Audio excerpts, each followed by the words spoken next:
Ang naging bago sa aming sistema dahil namimili tayo kung sari, nakakatuwa. I'm very very happy na gumaganda ang ligtas ang ating mga bata sa kanilang All lights, camera rolling, so na! Isang taon na ang nakalipas mula noong huli akong tumayo rito upang ilantad ang katiwalian na nadiskubre namin sa mga flood control project. Ikaw pala nakadiskubre? Bakit yung GAA pinirmahan mo? Alam mo na palang may katiwalian tapos yung General Appropriations Act inaprubahan mo? Tapos ang yabang mo pa, sabi mo, binasa mo yung 4,057 pages, ibig sabihin pinayagan mo.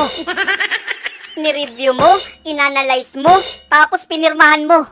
Dalawa lang yan, kung hindi ka tanga, mastermind ka rito. Ikaw pala nakadiskubre, tapos nung 2025 ang yabang mo pa.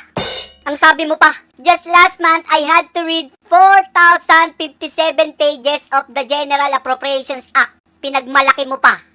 May katiwalian pala, pirma ka ng pirma. Tapos ngayon pa, victim ka, patay mali siya, tanga-tangahan ka. Ang lakas mo magpatawa, ikaw nagbigay ng go signal sa kanila. Yung mga tao, pinaiikot-ikot lang. Magpapasa ng NEP, yung bangag na yan. Tapos mag-i-insert sa BICAM, na puro blanco naman. Tapos gagawing enroll bill, na kung tawaging GAB, para maging General Appropriations Act, tapos pipirmahan. Just last month, I had to read 4,057 pages of the General Appropriations Act for 2025. Because I reviewed it, analyzed it, and, yes, in parts, vetoed it.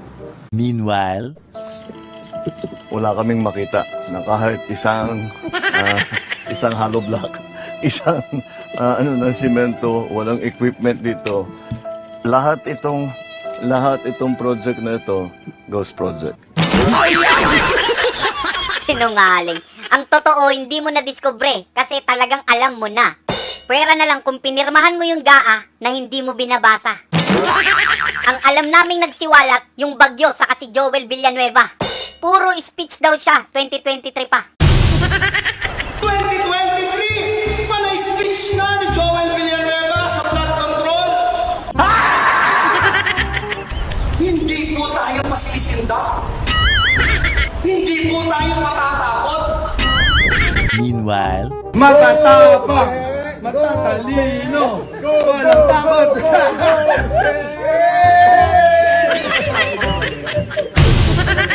At dumating na tayo sa punto na ayon sa Ombudsman ay malapit na ang paghain ng patong-patong na kaso labang sa dating speaker.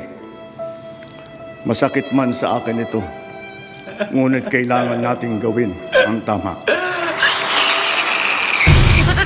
Tapos palakpakan naman kayo. Hindi nyo ba narinig? Malapit na. Ibig sabihin, hindi pa tayo sure kung makukulong talaga. Si Boying pa, pabago-bago yan ang salita. Biruin mo yung hinog na nagiging hilaw pa. Saka sino bang speaker yan? Ano bang meron sa speaker na yan? Bakit hindi mo mabanggit-banggit yung pangalan?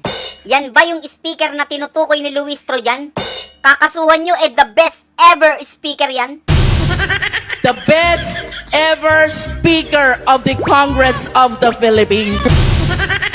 Paano ba yan, Luistro? Narinig mo naman siguro. Yung best speaker mo, tatadtarin ng patong-patong na kaso.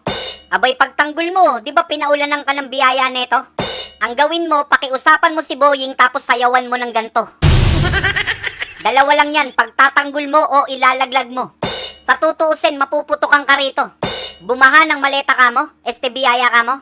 Sa lahat ng pinaulanan ng biyaya ng speaker nyo, sa next administration, humanda kayo. Sa panahon ni Speaker Martin Romualdez, correct me if I'm wrong, bumaha at bumagyo ng biyaya dito sa ikalawang distrito ng ating...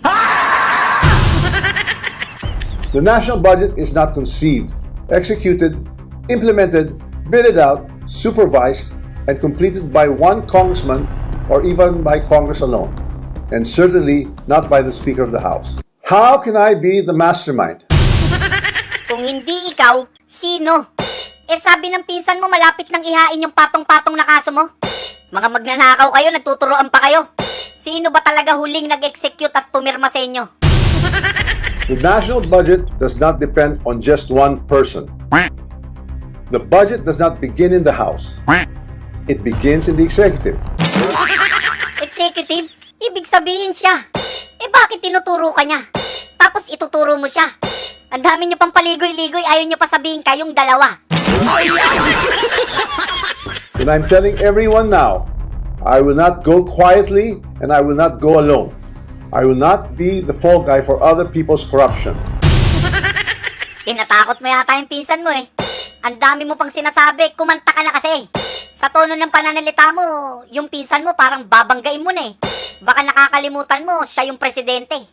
Kumbaga, ang utos ng hari, hindi pwedeng mabali. Si Saldi ko sinasabayan ako eh.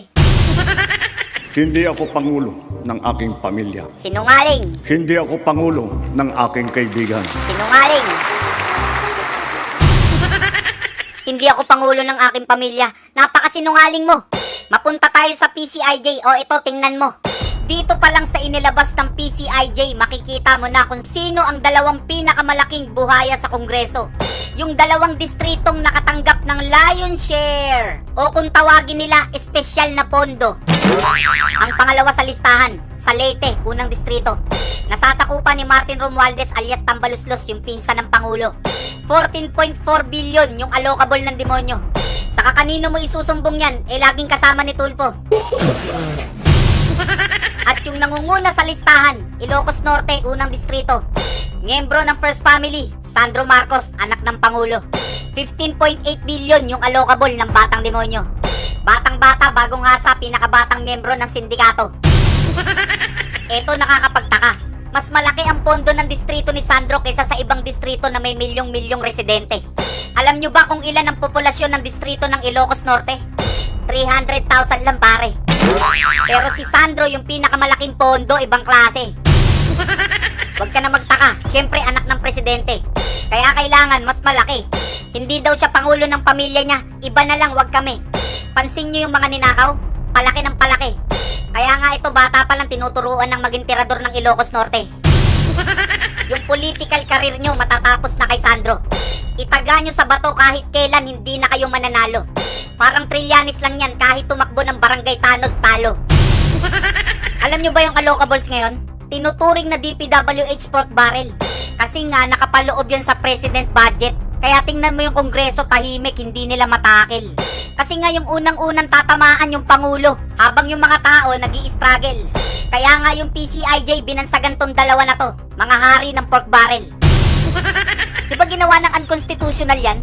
Ang kapal talaga ng mga mukha nito, yung pork barrel, labag na sa konstitusyon yan. Di ba ale, yung mga kasakiman nyo may hangganan din yan. Kaya kung nasa taas kayo ngayon, karumal-dumal yung lagapak nyan.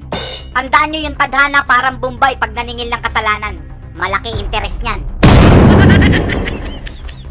Sa inilabas na listahan ng PCIJ o ng Philippine Center for Investigative Journalism kamakailan, makikita ang 15 mga distrito na nakatanggap di mano ng lion's share o pinakamalaking parte mula sa espesyal na pondo ng DPWH.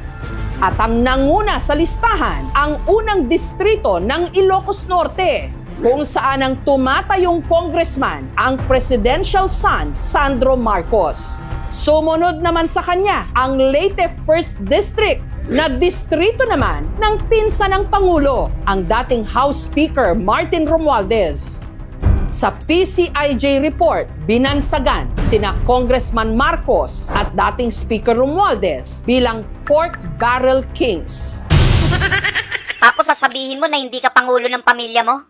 Patunayan mo, tapos paimbestigahan mo pati anak mo. Baka nakakalimutan mo, majority leader yan si Sandro.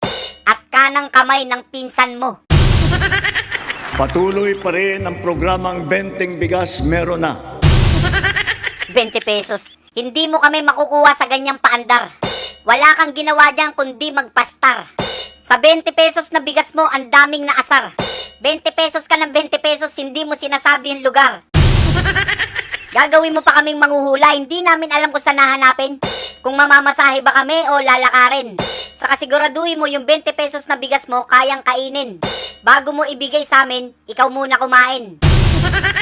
Di ba nung nakaraan lang namigay ka ng bigas? Para sa SONA mo, meron kang ipagmayabang. Tinatakan pa nila ng bawat bayan makikinabang. Biruin mo 10 kilo yung usapan. Pagkatapos 8 kilo ng tinimbang, 2 kilo yung ninakaw, este yung kulang.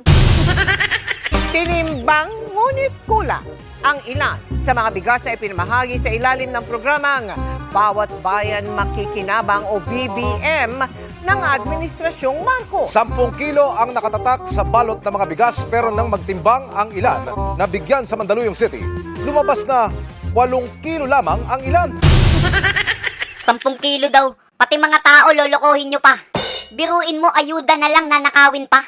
Bawat bayan makikinabang, sinungaling ka. Kahit san mo tingnan, kayo lang ang nakikinabang talaga.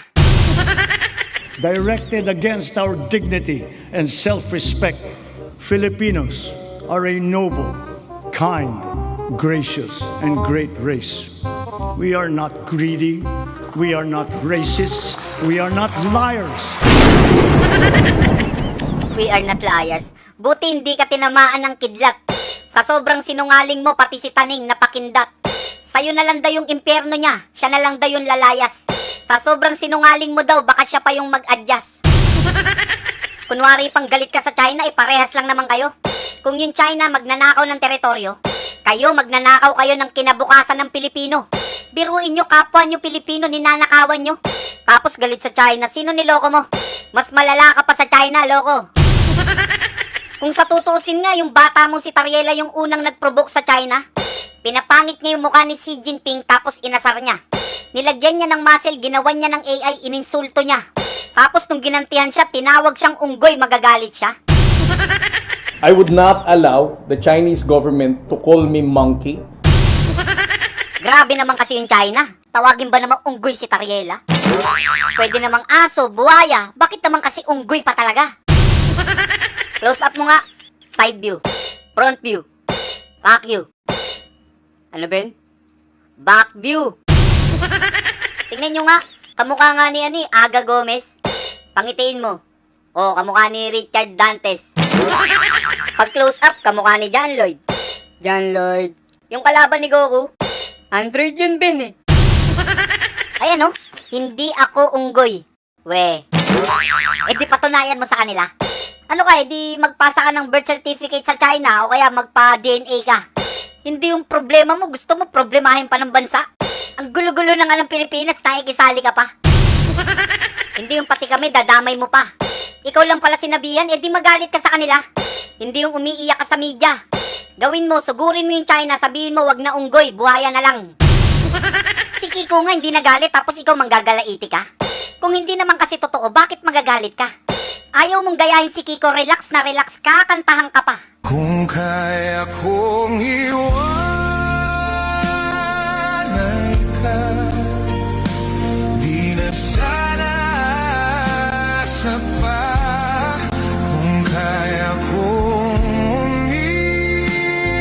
umiwas na, di na sana lalapit pa. Kung kaya ko sana. Gagi, baka magalit si Ate Shawi. Ang tawag niya pa naman dyan, baby. Biruin mo, Richard, Robin, Gabi. Sabay Kiko, puti ka nung sinabi ni Sam Melby. Sa lahat ng mga ginagawa natin sa sektor ng enerhiya, maninaw din sa pamahalaan ang hinaing ng taong bayan na pababain ang presyo ng kuryente sa bansa. Hinintay mo pa talaga yung SONA mo bago nyo amyendahan yung epiralo na yan. Tanggalin nyo na yung 12% VAT tapos brasuhin nyo yung mga oligarko dyan. Last year pa pinanukala ni Senator Marcoleta yan. Pinaglalaban na ni Senator Marcoleta yan bago mo pa sinabi yan. Ba't nyo nilagyan ng 12% VAT? Sino bang may idea nun, Mr. Chair? Wala naman dapat. Basahin po ninyo yung IPIRA in its original form. Wala talaga eh. Bigla na lang nagkaroon ng 6% VAT pagkatapos binigyan na naman ng another 6%. Kaya, tanggalin natin yun. A sounding rocket. Teka, ano daw? A sounding rocket launch test is slated for next year. Yes, we are going to launch a rocket into space. Ang lakas oh. Oh my God. Ang lakas oh. Ang lakas talaga, biruin mo, ang daming pwedeng isipin, rocket pa talaga naisip niyan. Palibasa kasi magaling sa rocket yan. Talagang naniniwala na ako yung script mo, ikaw nagsulat niyan. Bukod sa puro kasinungalingan, walang laman. Abangan mo sa 2028, itatali ka namin dyan.